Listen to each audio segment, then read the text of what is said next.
10 increíbles heroínas en tiempos de guerra. Cuando hablamos de héroes, por lo general hablamos de hombres, y muy poco se habla de mujeres. Por esta razón, decidí dedicarles un video a estas valientes que no se quedan atrás en comparación a sus equivalentes masculinos.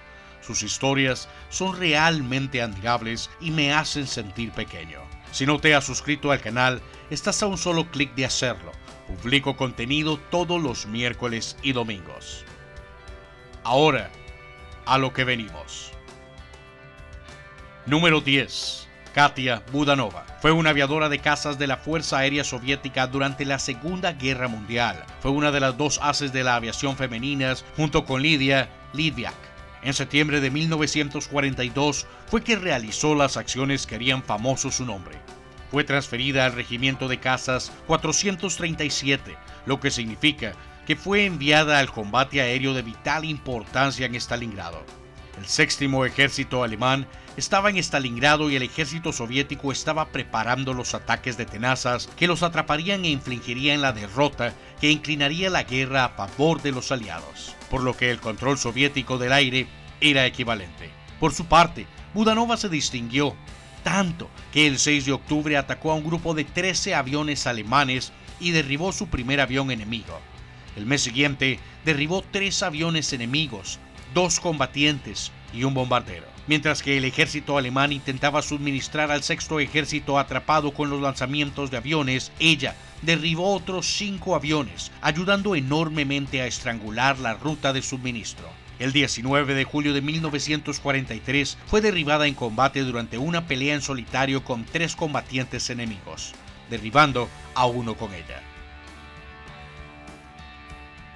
Número 9. Lade Ann Hester. Exvendedora de zapatos en Nashville, Tennessee. En 2004, Lade Ann Hester fue enviada a Irak para realizar misiones semanales de escolta de convoys en la 6ª Compañía de Policía Militar. El Pentágono escribió una política de que ella y otras mujeres soldado no deberían entrar en combate con las unidades enemigas. Sin embargo, tal doctrina no significaba nada cuando el 20 de marzo del 2005 su unidad fue emboscada cerca de Salman Pak por 50 insurgentes. Los insurgentes los superaban 5 contra 1, armados con AK-47 y lanzacohetes. En lugar de tratar de entrar en una formación ofensiva, Hester lideró su unidad en un ataque que lo sacó de la línea de fuego y rodeó el flanco enemigo. En el proceso, tuvo 3 bajas confirmadas de los 27 infligidos a los insurgentes. El ataque fue derrotado por completo y todos los miembros de la 6ª sobrevivieron. Hester fue galardonada con la Estrella de Plata en 2007, la primera vez que una mujer había ganado tal premio desde la Segunda Guerra Mundial, y terminó su alistamiento en 2009. Número 8. Ursula Graham Bauer. Hay pocas figuras que parezcan menos propensas a distinguirse en la guerra que una arqueóloga nacida en una familia adinerada en Wiltshire, Reino Unido, a principios del siglo XX. Sin embargo, ya en 1937, cuando la joven de 23 años viajó a las colinas de Naga, en el este de India, como parte de un proyecto de antropología, estaba claro que la exdebutante no era una estudiante promedio. Ganó la lealtad de la aislada tribu Naga al proporcionarles el tratamiento médico y la comida que tanto necesitaban durante una hambruna, convenciendo a más de unos pocos que era la reencarnación de una sacerdotisa rebelde. Cuando en 1942 rodó y la India fue amenazada por la invasión del ejército japonés, que había tenido éxito sorprendente en el sudeste asiático, 150 de ellos se unieron a una unidad militar desesperada llamada V-Force, de la que Bauer tomó el mando simplemente porque no había oficiales masculinos en el área. El objetivo principal de la unidad guerrillera era explorar 1.300 kilómetros de la frontera india en busca de cualquier señal de avance de los soldados japoneses. No solo eran sus armas los fusiles sin fecha obsoletos y las armas de elefante, sino que las relaciones eran tan cortas que durante el primer mes de atravesar el terreno montañoso en la jungla,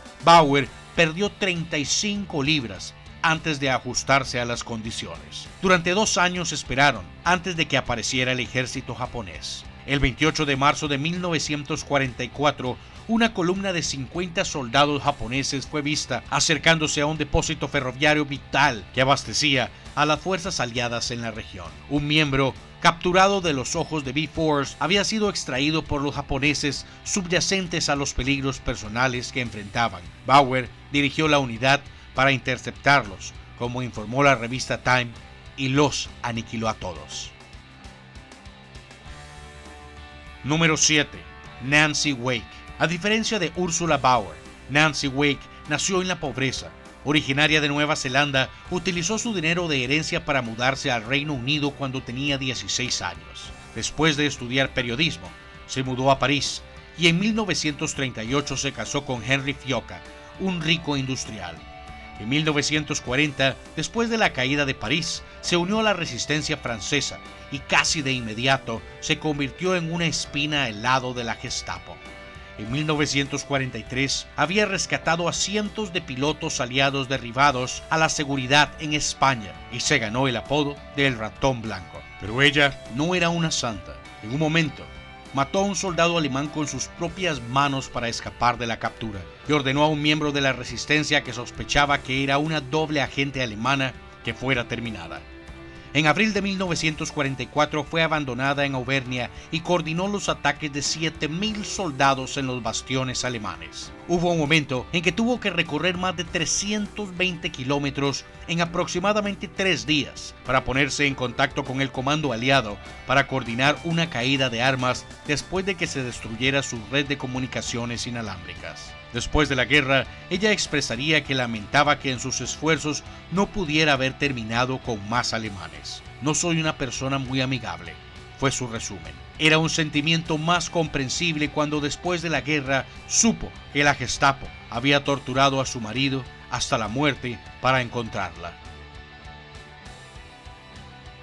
Número 6. Florence Nightingale, incuestionablemente la enfermera más famosa en la historia mundial. Durante la guerra de Crimea, fue enviada a Turquía a la cabeza de un grupo de 38 enfermeras en 1853 para el ejército aliado británico-francés. Esto fue después de que se informó que el tratamiento médico era insuficiente y se realizó como un medio para sofocar la protesta pública. Después de ser rechazada inicialmente por el resto del hospital del ejército, la mujer de 33 años se ganó su confianza al usar sus hallazgos del London Times para comprar los suministros médicos necesarios. Su contribución más significativa fue elevar los estándares de saneamiento y mejorar el servicio de alimentos. Básicamente, también fomentó la atención psicológica, como escribir cartas a los familiares de los heridos y brindarles servicios educativos. Ella caminaba por el hospital por la noche con una linterna, lo que la apodó la Dama de la Lámpara. Aunque la afirmación oficial de que bajó la tasa de mortalidad en su hospital al 2% resultó ser propaganda, no hay negaciones de que salvó muchísimas vidas a elevar los estándares de los hospitales de campaña. Después de que la guerra terminó en 1856, regresó a su hogar. Publicó notas sobre enfermería en 1859 que se utilizaron como texto estándar. Fundó la primera escuela de enfermería científica en 1860 en el Hospital de St. Thomas de Londres. También fundó una escuela para parteras en King's College Hospital en 1862, revolucionando el acceso a la atención médica para la clase trabajadora y los pobres. Número 5.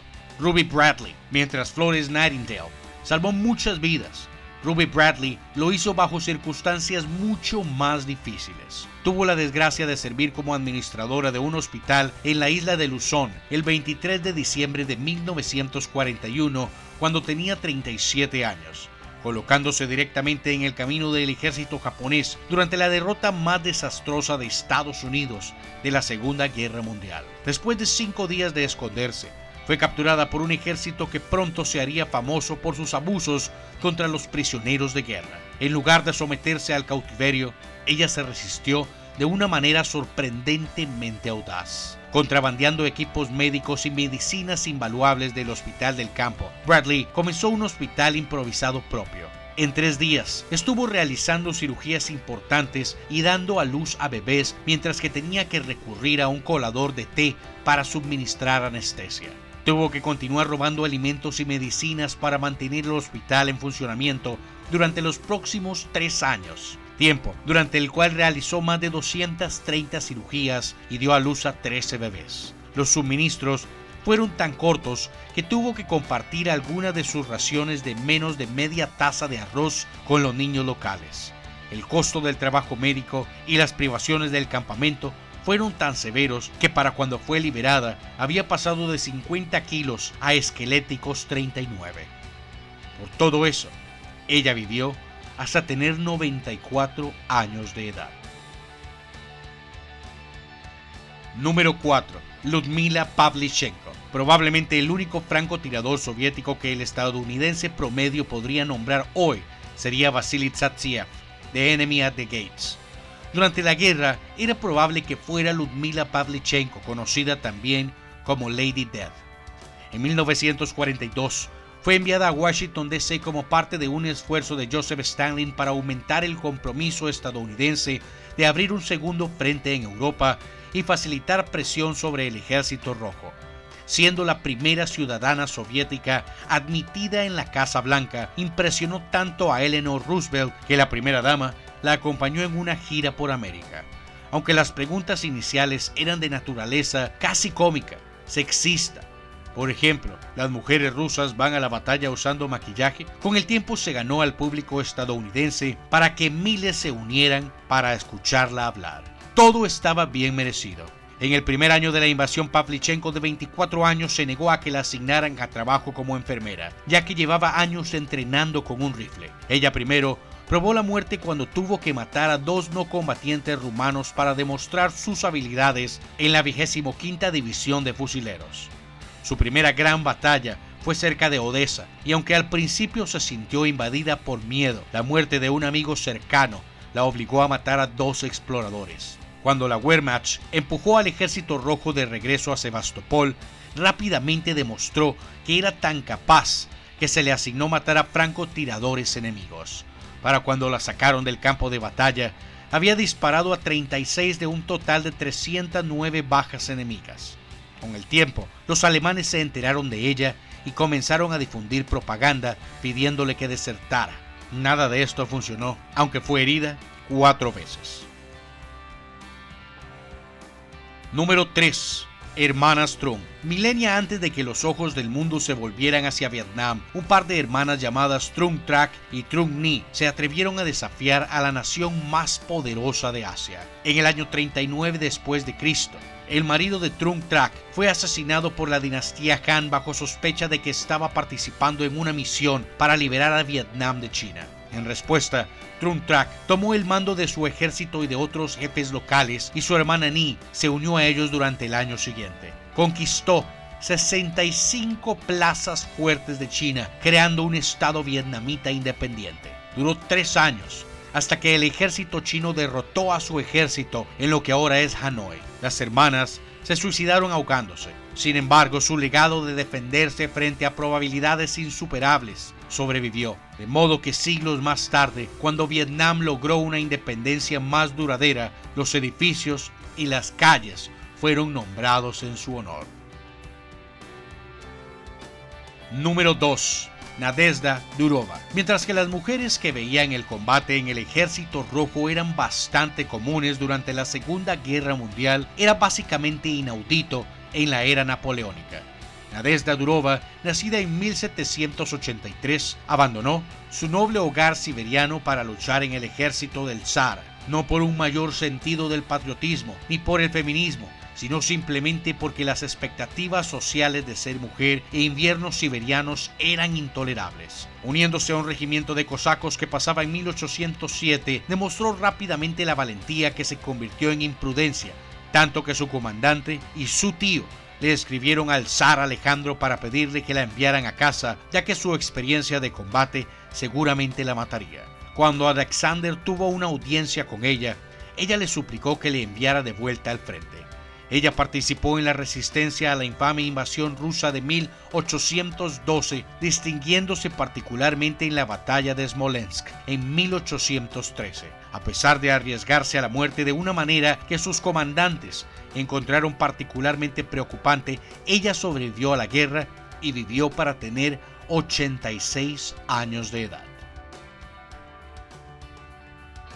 Número 1.